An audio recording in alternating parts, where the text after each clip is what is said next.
I am obligated to advise discretion. This video will contain graphic accounts of violence.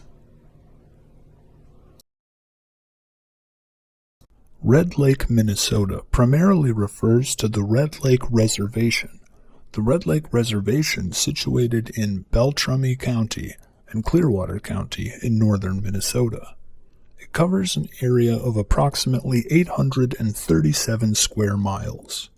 Red Lake is home to the band of Chippewa Indians, also known as the Red Lake Nation. The population of the reservation is around 8,000 people, with about half living in the largest community, Red Lake. The Red Lake Band of Chippewa is a federally recognized tribe with its own government, the Red Lake Nation, including a tribal council and various administrative departments, including a police department. It is one of only two in the nation that are closed, meaning only Ojibwe tribal members can live there and own land. The residents face high rates of unemployment, violence, and suicide. Housing conditions are poor, and many students do not complete high school. Job opportunities are limited on the reservation. A 2004 study found that a significant number of high school students had considered suicide. Additionally, the nearest grocery stores are 32 miles away in Bemidji. The use of antidepressants increased dramatically during the 1990s, with rates of antidepressant treatment for depression increasing from 37% in 1987 to 75% in 1997. This increase has largely been attributed to the introduction of selective serotonin reuptake inhibitors in the late 1980s and 90s. A study by researchers from the Southern Illinois University School of Medicine found that only a small percentage of school shooters had a diagnosed mental illness, with about 17 to 20% of shooters having such diagnoses in the cases they studied. 37 incidents from 1974 to 2000. Prozac is a commonly used prescribed antidepressant with several potential side effects and risks. Prozac can lead to insomnia, anxiety, and nervousness, which will occur in over 10% of users. Other common effects include abnormal dreams, agitation, emotional instability, and hostility.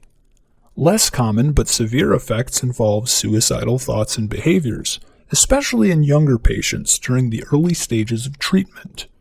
There is also a risk of aggression, hallucinations, and panic attacks. Jeffery James Weise, born August 8, 1988, in Minneapolis, Minnesota, was considered an outsider in the Red Lake community. In 2005, he had recently been placed in homebound schooling for violating school rules. Weise had a difficult and disrupted family life. His parents started as a young unmarried couple and separated before he was born. His mother, Joanne, was 17 years old at the time of his birth. Joanne's family insisted that she give up her son to his father, Daryl, who lived with his parents in Red Lake. Weise did not live with his mother again until he was over 2 years old, when she reclaimed him and took him to live in Minneapolis. In later online postings, Weise wrote that his mother was an alcoholic and sometimes physically and emotionally abusive. In 1992, his mother began dating a man who allegedly also abused Jeff.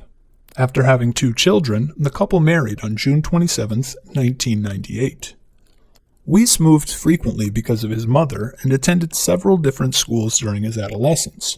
In 2002, Weise was forced to repeat the 8th grade due to failing grades and truancy.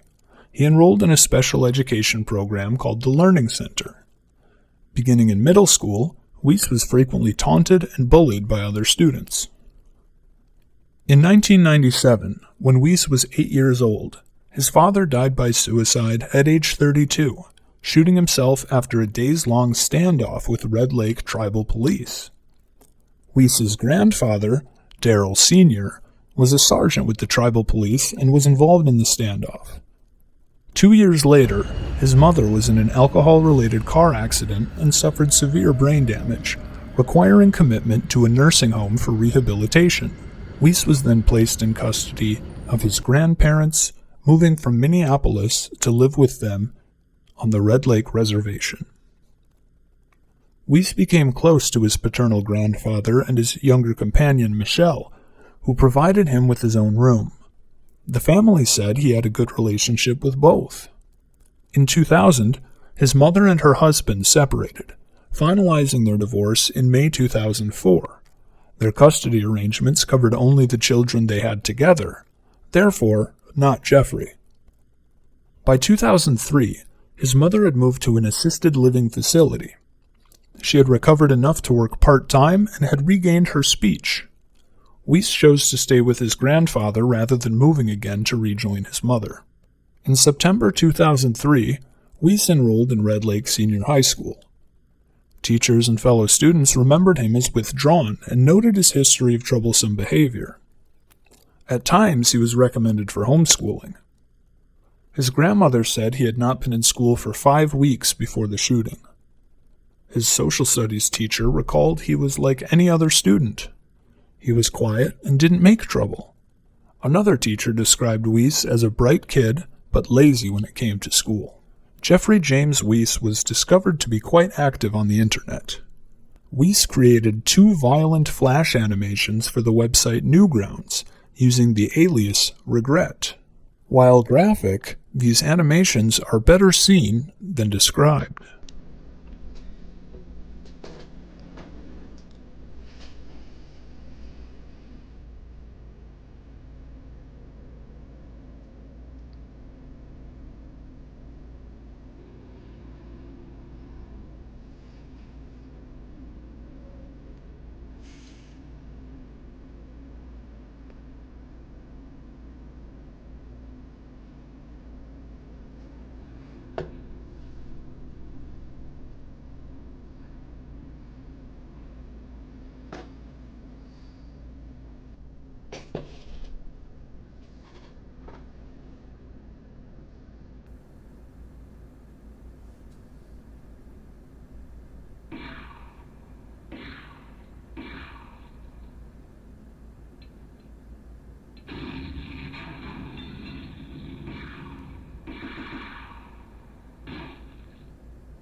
A live journal account apparently created by Weise contained 3 entries posted between December 2004 and January 2005. The weblog was customized in black and white.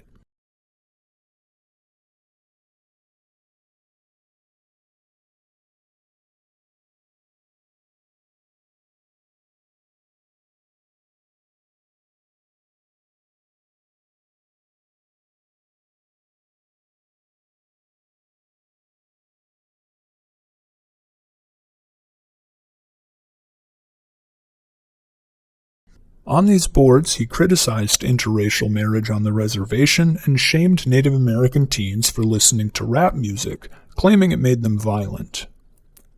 Reports indicated that Weise spent a significant amount of time online on blogging sites. Posts revealed an admiration for Adolf Hitler's ideas and an interest in persuading other Native Americans of their merits. At Weise's MSN profile page, he described himself as 16 years of accumulated rage suppressed by nothing more than brief glimpses of hope, which have all but faded to black.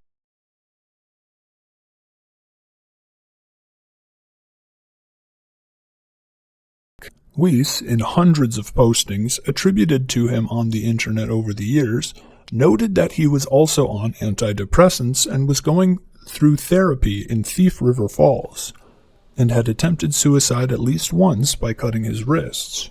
In a number of online postings attributed to Weise, he wrote of depression and feelings of worthlessness.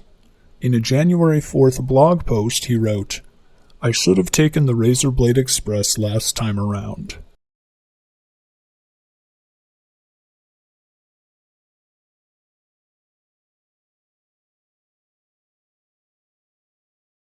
He also alleged that the school was warned about someone planning to shoot up the school on April 20th, the birthday of Adolf Hitler and the anniversary of the Columbine High School massacre, and that the school authorities pinned the threat on him. According to one of Weise's classmates, he was obsessed with the Columbine High School shooting incident. On March 21, 2005, Jeff Weise retrieved a Ruger Mark II .22 caliber pistol from his bedroom and fatally shot his grandfather, who was asleep at the time. Weise shot him twice in the head and 10 times in the chest. According to Weise's friends, he may have had the gun for about a year. Weise then took his grandfather's 2 police-issue weapons, a .40 caliber Glock 22 pistol and a 12-gauge Remington 870 pump-action shotgun, along with a gun belt and bulletproof vest. He then shot his grandfather's girlfriend Michelle twice in the head as she was carrying laundry up the stairs. Weise drove his grandfather's squad car to Red Lake Senior High School, arriving at around 2:45 p.m. Upon entering the school through the main entrance, he encountered 2 unarmed security guards manning a metal detector. Weise shot and killed one security guard with the shotgun, while the other security guard escaped unharmed, warning students and teachers to take cover. Weise proceeded into the main corridor, shooting an English teacher who was pushing a computer cart and speaking with students. The students scattered, and the teacher ran to a nearby classroom where she was let in and initiated lockdown procedures, including turning off the lights, locking the door, and ushering the students under the tables. Shortly after she entered the room, Weise shot out the glass panel next to the classroom door, reached through, unlocked the door, and entered. There were 15 students and 3 adults in the room. The English teacher began to pray aloud, prompting Weise to shoot her multiple times in the head, killing her instantly. Weise then addressed the students, saying, "If any of you believe in God, now would be a good time to call in a favor." He approached a group of students and asked if they believe in God. One student replied no, and Weise spared his life. The rest of the group remained silent and were shot at. Jeffrey May, a 16-year-old sophomore, attempted to wrestle Weise and stabbed him in the stomach with a pencil. May's actions allowed several students to flee, but Weise shot him twice in the neck and once in the jaw, severely injuring him. Weise then left the classroom in search of more targets. 3 students and 1 teacher were now dead in the classroom, and 5 more students injured. Weise entered another classroom, wounding 2 more students. A girl hiding inside heard him ask, "Do you believe in God?" before firing immediately without waiting for an answer. Witnesses reported that Weise smiled as he shot people, and several survivors claimed he asked students if they believe in God, shooting those who answered yes or hesitated. This is thought to reference a widely publicized but disputed exchange during the 1999 Columbine High School massacre. Weise had also used the screen name, "Do You Believe in God?" One student was wounded after affirming his faith in Christianity, and another was also wounded for refusing to answer. At around 2:52, Weise returned to the main entrance and wounded 2 more students. Police arrived quickly and engaged him in a shootout lasting about 4 minutes, according to the FBI. None of the officers were injured. After being hit 3 times by police gunfire, Weise retreated to the classroom where he had killed the teacher and 3 students previous, shouting, "I have hostages."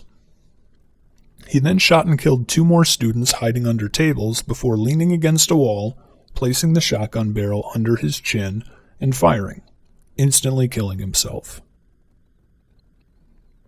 Weise fired a total of 59 shots during the spree, 14 at his grandfather's home and 45 at the school. He discharged 37 rounds from his grandfather's Glock handgun, 14 from his Ruger handgun, and 8 from the shotgun. At the time, it was the deadliest school shooting in the United States since the Columbine High School massacre. It remains the deadliest mass shooting in Minnesota history.